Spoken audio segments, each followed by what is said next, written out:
हम जो बात कर रहे थे कि 1970s में ये होने लगा, let's go back to the timeline and then kind of get a recap of कि 70s और 80s और 90s में हुआ क्या.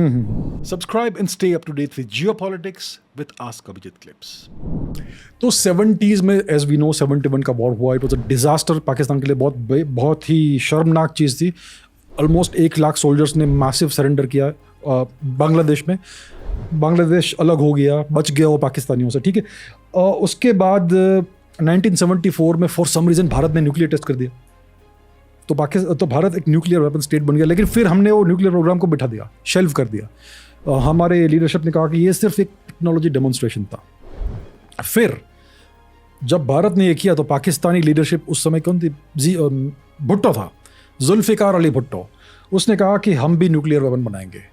हमको घास खाना पड़े तो घास खाएंगे, लेकिन हम न्यूक्लियर वेपन अक्वायर करेंगे. और फिर इस क्वेस्ट में उनको वेस्टर्न कंट्रीज़ ने उनको हेल्प किया. उनका ये साइंटिस्ट था Abdul Qadir Khan, AQ Khan, doctor AQ Khan. वो कहीं से ब्लूप्रिंट्स लेकर आ गया सेंट्रीफ्यूजेस के, रिएक्टर्स के, व्हाटएवर.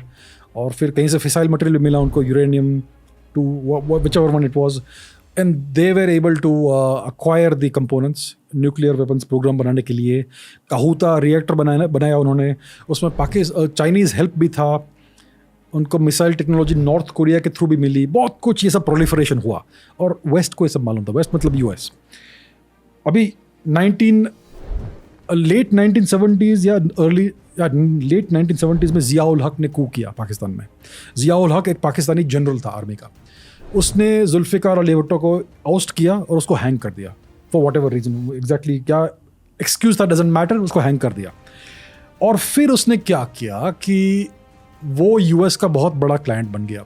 US ने उसको थोड़े पैसे ऑफर किए. उसने बोला what is this is peanuts, I need the real money.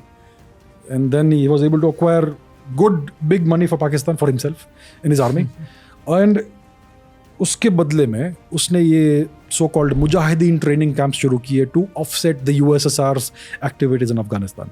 तो पाकिस्तान लिंचपिन बन गया in the opposition or resistance to the USSR's occupation of Afghanistan. तो ये 10 वर्ष के आसपास अफगान वॉर चला, जिसमें इवेंचुअली USSR को विड्रॉ करना पड़ा क्योंकि उनका बहुत सारे फैक्टर्स थे उसमें. बट US ने बहुत उसमें कंट्रीब्यूट किया. Arms, training, money, what ever they needed, सब कुछ दिया.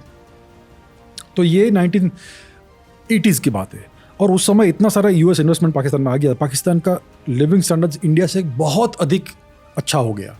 It was almost like a reasonably half developed country.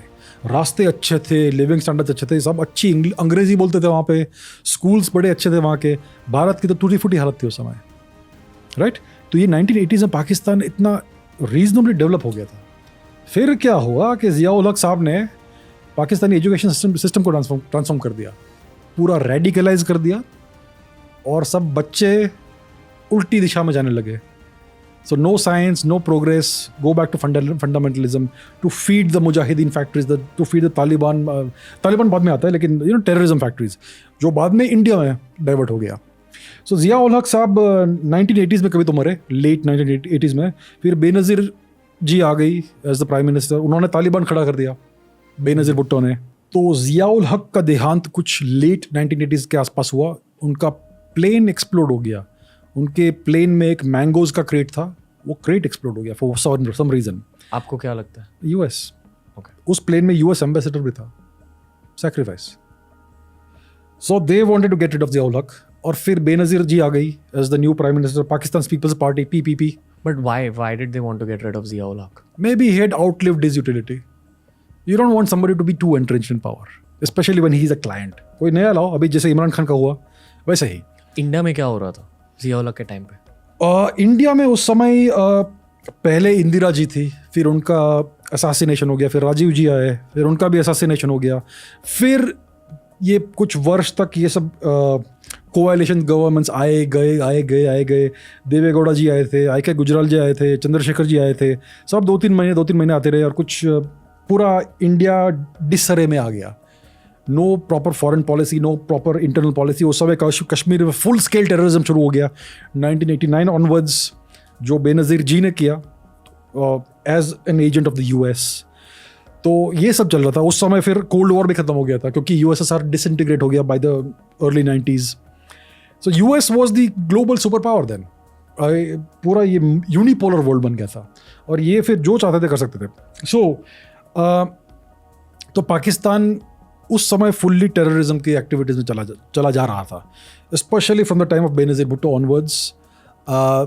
Taliban का उन्होंने क्रिएशन किया which was use to destabilise Afghanistan and conquer Afghanistan.